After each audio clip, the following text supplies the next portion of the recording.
Mediation is a low-conflict form of alternative dispute resolution. Mediations are attended by the mediator and the parties to the mediation.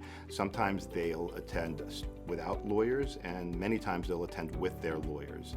It's important, though, if they're attending without their lawyers, that they have a lawyer to consult with throughout the process so that they know what their rights are and what their obligations might be, because a mediator isn't giving them legal advice and isn't representing either one of them. Arbitration is the private determination of a dispute in a divorce case.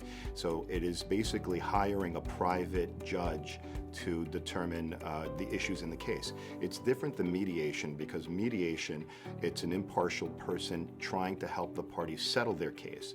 An arbitrator isn't trying to help anybody settle their case. They're just being presented with the facts, the evidence, and they're making a decision regarding all of the issues that are apparent in the case.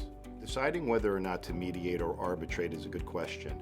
Most divorces in New Jersey will go to mediation at some point, because the way our court is designed in terms of our system, if your case is not settled up until a certain point, the courts will force you to go to financial economic mediation.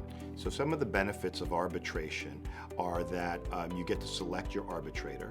So you can pick somebody extremely skilled in family law to decide your issues. Also, arbitration is private as opposed to court. It's also more efficient, because you can schedule your arbitration to be on a Tuesday at 4 o'clock from 4 to 7 p.m. if that's what you want to do.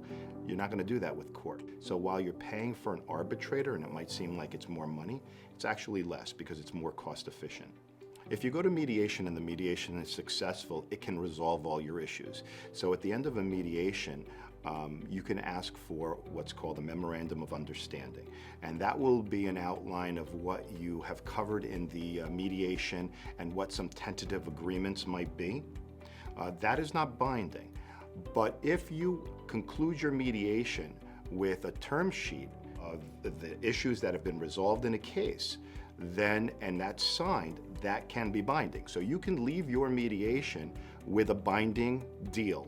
You want to make sure when you're selecting a mediator that that mediator has significant experience in family law. Somebody who's tried cases before, somebody who's settled their own cases and knows how the issues typically get resolved in court. I am a court-appointed custody mediator. I am also on the roster for financial economic mediation, and on the arbitration end, I'm trained by the American Academy of Matrimonial Lawyers as an arbitrator.